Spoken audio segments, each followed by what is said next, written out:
Okay, we are live.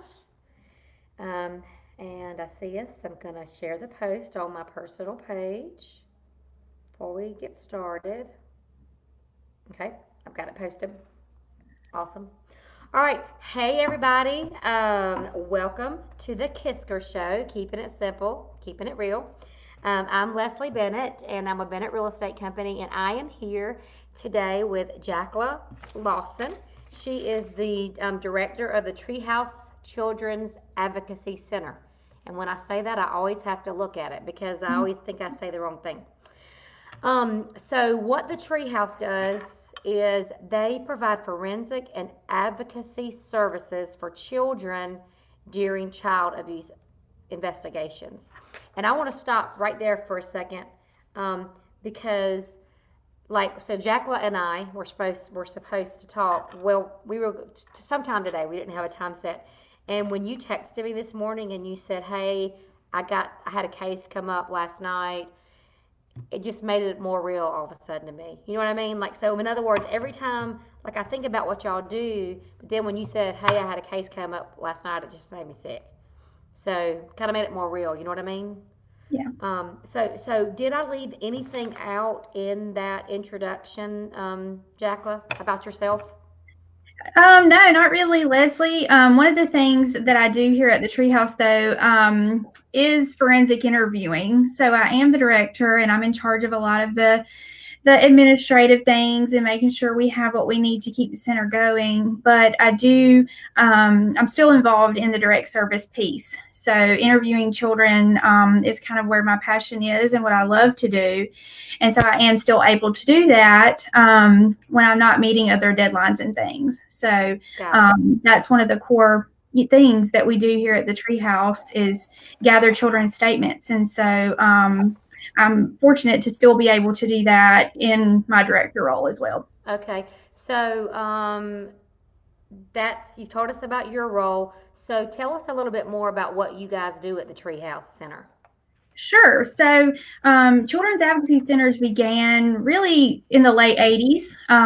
And it was really kind of a simple concept as to how they came about. There was a child that was involved in an abuse situation. And so her case was going to trial. And the prosecutor was asking her some questions and trying to prep her for that trial.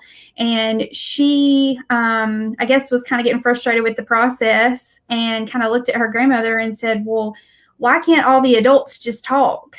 And so it's a very simple statement, but that's just not something that was happening with multi-agency investigations, especially with child abuse. And so, the prosecutor, Bud Kramer, he took that and really ran with it and developed this model. And so basically, anytime a child makes a report of abuse, whether that's to the local law enforcement agency or if that's to the Department of Family and Children's Services, those reports are reviewed by those caseworkers and investigators. And if they need to know more information or if they need to gather a statement from that child, then they will call us to schedule what we call a forensic interview. So forensic means investigative. So it is an investigative interview with a child. But it's unique because it is child friendly. And it's in a child-friendly environment. And so that is very important when we're working with children who could have experienced a lot of trauma. Our hospitals and our police departments are not exactly what we would call friendly. And so we develop children's advocacy centers all over the United States for this purpose. And so the core services we call them CACs, for children's advocacy centers, are those investigative interviews. And then we also have investigative medical exams, or sometimes they're called forensic medical exams or sexual assault exams. If there is an allegation of injury or if we know that there are injuries, we need to document those.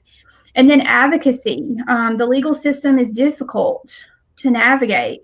And so families need help when they're in such a difficult situation that they've never faced before. It's possibly one of the worst things they'll ever face. And so they need help along the way. And so we're here to do that. And we're here to also make sure everyone from all the other agencies are talking, that we're working together, and that we're making sure we're doing what's best for kids during that process. Right. So How are y'all? Do y'all work with DFACS and DFACS then reaches out to y'all? Is that how it works? We do. So we are available 24/7, 365 for law enforcement and for DFACS. So Okay. they'll call us, they'll call our cell phone and let us know that we have a case and that we need to, schedule whatever service that child needs. Right. So if somebody knew of something, they wouldn't reach out to you directly. Is that correct? Correct. So we have to go through those investigative agencies simply Yeah. because we do not want to interfere with any Yeah. type of investigation. And so we wait until they request our services. Got it. So are y'all, I know that y'all have events during the year, y'all have fundraising events. I'm actually very excited because, I personally just did something where I was, I was involved in creating some signs, and we were able to raise about $1,500 through those signs for your center, and I was pretty stoked about that. So are you a nonprofit? Are you funded by the state, or is it both? How does that work? Good question. So our budget is a little bit of a modge podge. So we are a nonprofit, and that is on purpose. We are not a government agency. When Mr. Kramer developed the CAC model, the purpose of the center was to be a neutral party in the investigation, so that if a case went to court, someone couldn't accuse the interviewer of leaning one way or the other, of interpreting whatever the child was saying, because they're paid by this agency or they're paid by this agency. So we are a standalone nonprofit. So that means we are responsible for raising money and for working with awesome community partners like yourself in different fundraising projects to make sure that we can continue to provide everything that we do absolutely free for families that come in.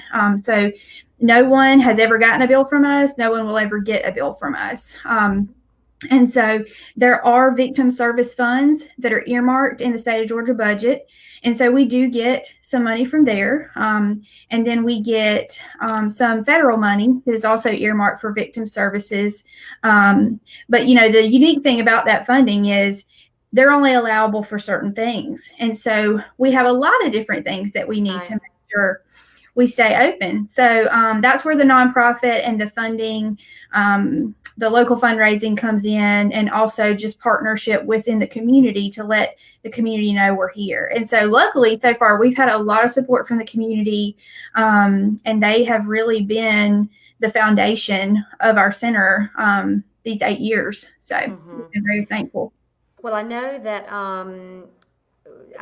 COVID-19 has affected everything. So I'm just wondering how has that affected your clients and what you guys do?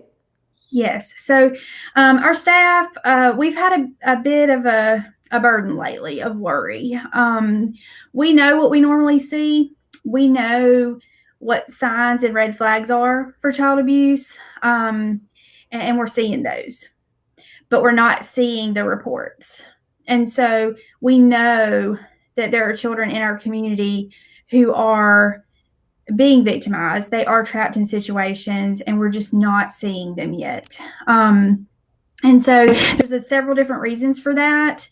We all know that stresses are high right now. There's financial stresses, there's health stresses, just people being in close quarters with one another that, they aren't used to. And so tensions are very high. And then also there's a lot of access. So children are being left with other people now if their regular babysitter's not open yet or their daycare's not open. And so there's just a lot of opportunities for children to be victimized right now.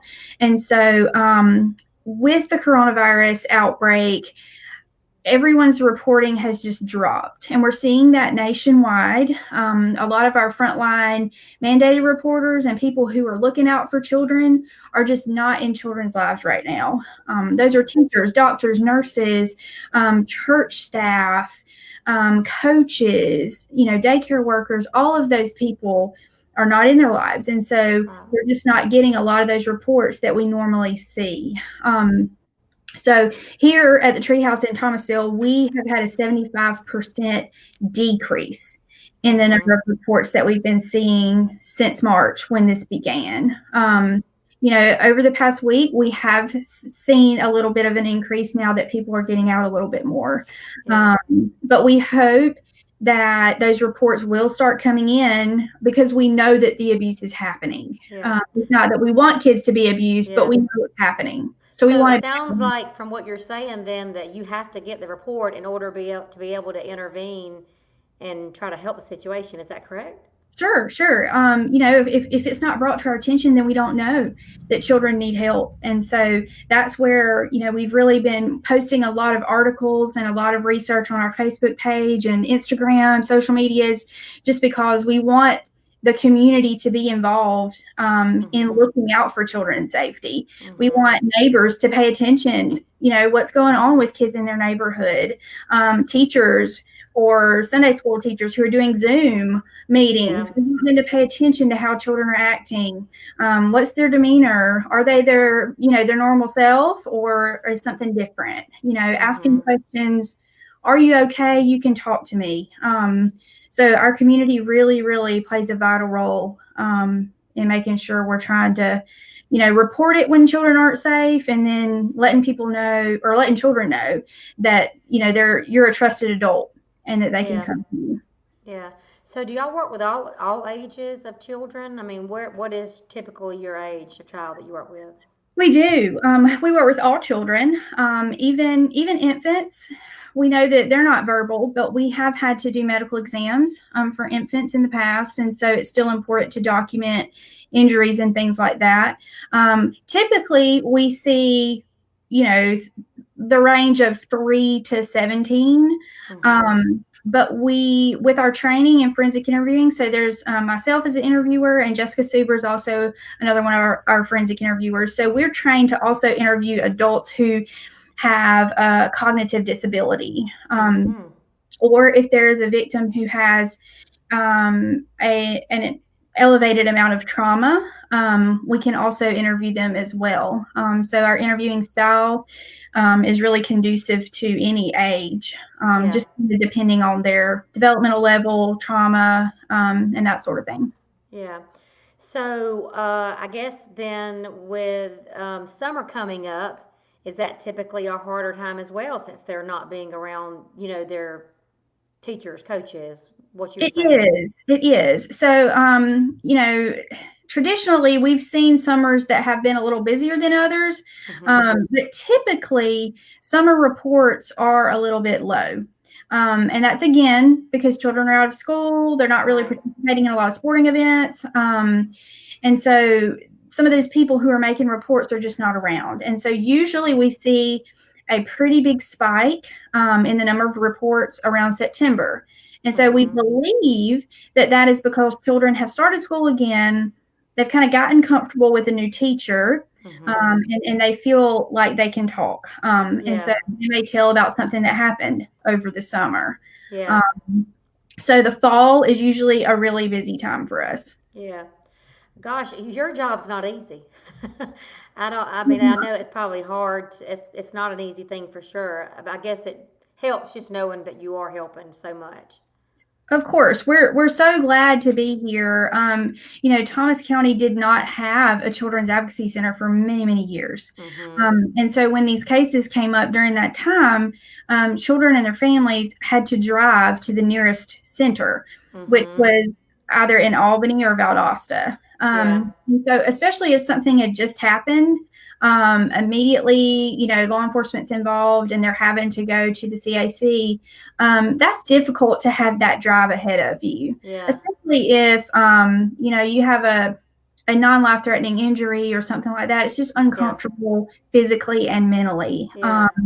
And so it's good to just have something here in Mm-hmm. our own community for the people who live here. I mean, Thomasville is Yeah. a great community, and we have a lot of things. And so, Yeah. really, our stakeholders and our DA's office, who was involved in the beginning, they thought, why can't we have this here in Thomasville? Mm-hmm. And so that's really kind of how we began Yeah. about 10 years ago. So, Well, so now you talked a little bit a while ago about asking questions, noticing a child's behavior if it's different.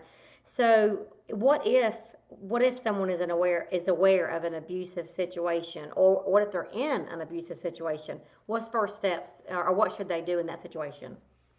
So in Georgia, any report made in good faith is not punishable. So if you truly believe that there could be something not right going on with the child, even if you don't know that for sure, it is totally okay to make that report. And we encourage people to make that report.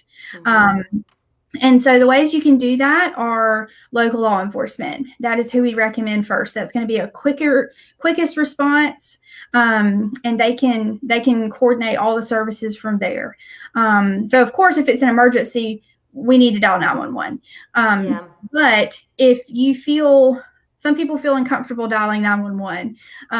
If you feel uncomfortable with that, then for Thomas County local dispatch for the sheriff's office is 225-4151. And so that will get you to someone who can take your information, make that report, and then coordinate those next steps. And so then also our state DFACS has an intake line that's important to call as well. And that's 1-855 Georgia Child. So both of those numbers, you can make that report, and they can take action from there to make sure that child is safe. And if they're not, then they can intervene for sure. But making those reports are very, very important, because that's how we can get involved in all of the wraparound services that children and families need. So what you're saying, I mean, even if you're not sure, even if you suspect it, it's better to go ahead and make the report, even if you don't have any facts. Is that what you're saying? Exactly. So just like with children, we always tell children, trust your gut. Yeah. You know, we're all born with that gut instinct. And so we carry that with us through life. Yeah. And so this is the same way. It doesn't have to be proven, and you don't have to investigate it. If you feel like something is not right, you just make that report and tell what you know. Yeah, and I'm sure it's confidential. Is that Of correct? course. Yeah. Yes, it is confidential, and you can make reports anonymously. Right. Well, and the other thing, I'm just, I really, honestly, I knew y'all existed, but you know how you drive by something or you know something's there and you're not really aware. And so I just appreciate you coming on today and talking with us. And I would like to know how I can do more, but also I know everybody else in the community is wondering how they can do more, because I know at Christmas time we were buying gifts for kids that you service throughout the year. So you're not just working with them this one time, right? I mean, this is something that is continual. So how can we help? Exactly. So we have a client advocate who calls our families regularly and makes sure that, things are going okay, ask them if they have any needs with their case, with the legal system or with counseling, or just material needs. Right. And so a few of the projects that we do each year directly for our clients, one of those is the Giving Tree Project, like you mentioned, at Christmas time. So we adopt out all of the kids that we've seen who have active cases, and we provide Christmas gifts for them. It's a fun project for us, and our families really, really are grateful for that. Another one is a back to school project. So similar project. We want to make sure kids have everything they need to start back with school. And we want to boost their self-esteem and make sure they have things that get them excited for school. And so we have book bags, and we stuff those with all kinds of fun things, and things that they need for school. Yeah. And then something new that we've started are birthday boxes. And so we want to encourage positive, happy interactions with families, whether that's with the child's biological parents or foster parents or temporary safety placement. When it's their birthday, we coordinate with the family to give them a box of things that everything they need to bake a cake themselves, to have fun with that, party supplies that are kind of a theme that the child may like, and really just kind of let them know we're thinking about them, and that they're special, and we want to make their birthday special and create some of those positive memories. So all of those projects, we take donations towards each of those throughout the year. And then for the backpack project, especially, and Giving Tree, we accept volunteers who'd like to help coordinate some of those supplies with us and different things. And then as far as needs in the center, of course, right now, cleaning supplies. So we are having to make sure that we keep everything sanitized in the center. And then also we need snacks and drinks for kids when they come in. Sometimes it's unexpected. And so The child or the family may not have eaten in a little while, and they may need something, to tide them over a little while until after their visit. Yeah. And so we use markers and crayons, color pencils during our interviews if there needs to be something written down, or if the child needs to draw something to help us understand. So we go through a lot of those as well. And so really, we have a house, and so things that people need for their house or their home for their children, that's what we try to keep on hand as well. Yeah. So, how can we, if we're interested, do y'all have a website, a Facebook page? How can we stay informed about your needs? Sure. So we've been trying to keep our Facebook page and our Instagram pages up to date with lots of articles and resources. And then, of course, any project that we have going on or special need that we have throughout the year, we post it on there. So be sure to follow us on those pages. And then, of course, Treehouse Thomasville.org is our website, and we're getting a new website very soon. And so there's also resources on there and a way to contact us. And so, we have lots. Also collect jackets and stuff like that. Didn't you tell me that one time? Yes. We have a care closet. And so sometimes when families come in, they have needs. And so we want to make sure we can meet those if we can. So we keep new or gently used clothing, new or gently used stuffed animal. Every child leaves with 3 or 4 stuffed animals every time they come.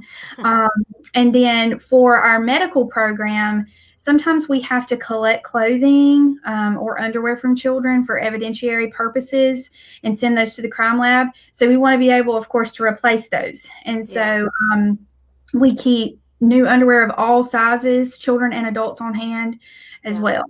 Yeah. Awesome. Well, there's so many ways to help you guys, and I surely want to help you to get the word out.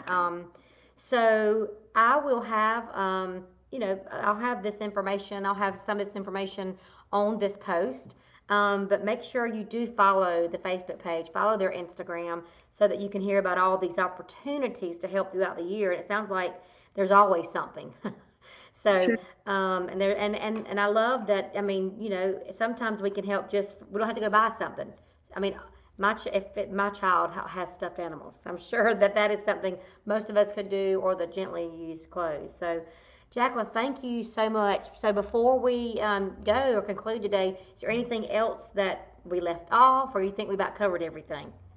I think we've covered a lot, but one of the things that we're going to be doing here soon, and a lot of people in the community are going to be getting a mail out from us, but we just really want everyone to stay educated and stay vigilant for our children here.